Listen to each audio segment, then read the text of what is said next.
개막전이 막을 내렸습니다. 많은 신인들이 첫 번째 풀타임 시즌을 치르는 첫 발판이었고 그런 만큼 선수들이 자잘하거나 큰 실수들이 눈에 들어왔던 경기였습니다. 또한 연차가 어느 정도 찬 중견급이나 베테랑들도 새로운 차량에 적응하는데 약간의 불편을 느꼈고 시즌 시작부터 상황이 어떻게 흘러갈지 전혀 예상할 수 없었습니다.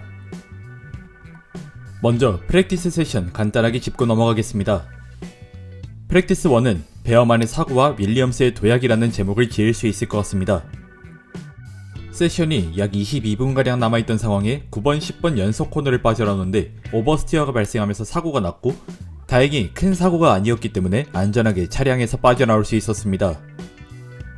그리고 이날 벌어진 세션에서는 더 이상의 큰 사고는 없었고 프랙티스 1에서는 프리시즌 테스트가 허구가 아니라는 것을 사인츠가 성적으로서 보여줬고 맥라렌의 두 선수가 가장 높은 평균 순위를 가져갔습니다.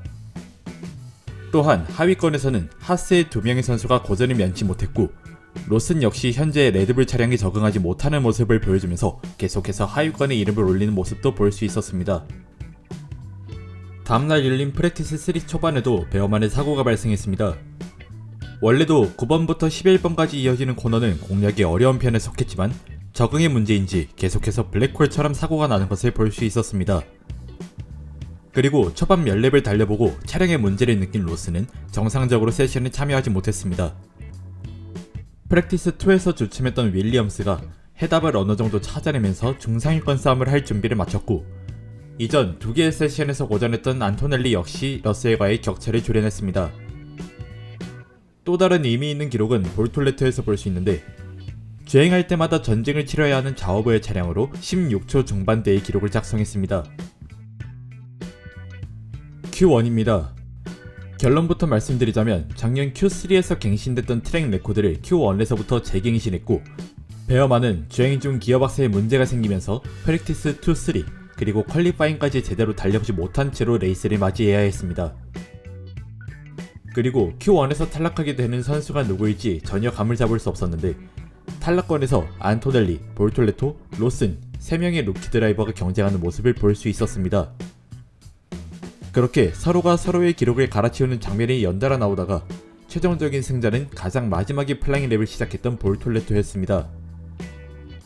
Q1 탈락자는 안토넬리, 홀켄버그, 로슨, 오콘, 베어만입니다.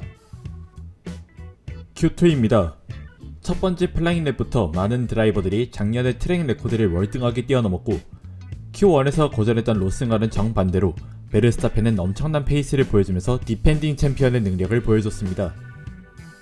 그리고 남아있던 루키 3명 중에서 볼톨레토와 도아는 생존권과 기록이 동떨어져 있었지만 하자르는 유일하게 10위인 가슬리와 0.6초의 격차만을 보이며 경쟁력을 보여줬습니다. Q2 탈락자는 하자르, 알론소, 스트롤, 두한, 볼톨레토입니다. Q3입니다.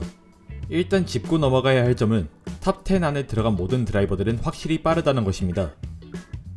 최종적인 기록이 작성됐을 때 1위 노리스는 1분 15초 096이라는 대단한 기록을 작성하면서 월드 챔피언 후보에 걸맞는 퍼포먼스를 보여줬고 팀메이트인 피아스트리 역시 0.1초 차이가 안 나는 기록으로 노리스의 뒤를 이었습니다.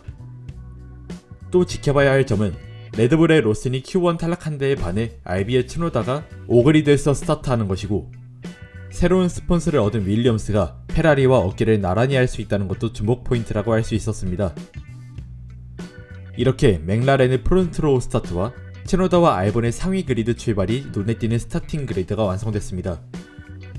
F2 피처 레이스가 취소될 정도의 강우 소식이 있었지만 F1 세션이 시작할 때는 정말 다행히도 웩 컨디션 상황에서 정상적으로 시작할 수 있었습니다. 포메이션 랩을 시작하는데 가장 주의해야 하는 가속 상황에서 사고가 나버린 하자르였고 이로 인해 어버티드 스타트 선언과 함께 리타이어한 선수가 발생했습니다. 이후에 비가 그치고 밝아지고 있던 상황이라 더 이상의 혼돈은 없을 줄 알았으나 오프닝 랩에 도안의 사고가 발생하면서 시즌 1호 세이프티카가 발령됐습니다. 또한 세이프티카를 향해 달려가던 사인스 역시 혼자 스핀하면서 리타이어했고 이로써 2개의 랩도 완성하지 못하고 3명의 선수가 레이스에서 이탈했습니다. 17랩에는 좋은 스타트로 피아스트리보다 앞서 달리던 베르스타펜이 타이어의 한계를 느끼고 힐락이 걸리면서 순위를 허용했고 이후에는 비가 완전히 잦아들고 노면도 마르면서 안정적인 주행을 펼쳤습니다. 그러던 중 34렙에 6, 7번 코너를 빠져나오던 알론소의 사고가 발생했고 세이프티카 타이밍에 맞춰 모든 드라이버가 드라이 타이어로 바꿔 나왔습니다. 하지만 르클레르의 팀 라디오를 통해 44렙쯤에 꽤 많은 비가 내린다는 소식을 들을 수 있었습니다. 실제로 44렙에 선두로 달리는 노리스와 피아스트리 모두 12번 코너에서 미끄러지면서 베르스타펜에게 순위를 내줬고 피아스트리는 잔디밭에서 바퀴가 헛도는 모습을 보여주면서 호주 그랑프리의 징크스를 이겨내지 못했습니다. 하지만 노리스는 베르스타펜보다 한 발 앞선 피트인을 하면서 순위 사수에 성공했고 피아스트리는 전진으로 탈출하지 못하던 차량을 후진으로 탈출시키면서 레이스를 이어갔습니다.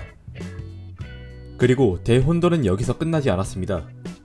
다들 인터미디어트 타이어로 바꿀 때 바꾸지 않았던 페라리 듀오와 츠노다, 로슨, 오콘이 있었고 볼톨레토는 적정 온도가 되지 않은 인터미디어트 타이어로 무리하게 가속하다 혼자서 스핀하고 말았습니다. 또한 그와 동시에 이번 코너를 탈출하는 로슨 역시 빗길에서 드라이 타이어의 한계를 극복하지 못하고 스핀하면서 시즌 개막 전에 무려 3번의 세이프티카를 보게 됐습니다. 이후 세이프티카 상황에 비가 그쳐갔고 남은 랩은 단 5랩.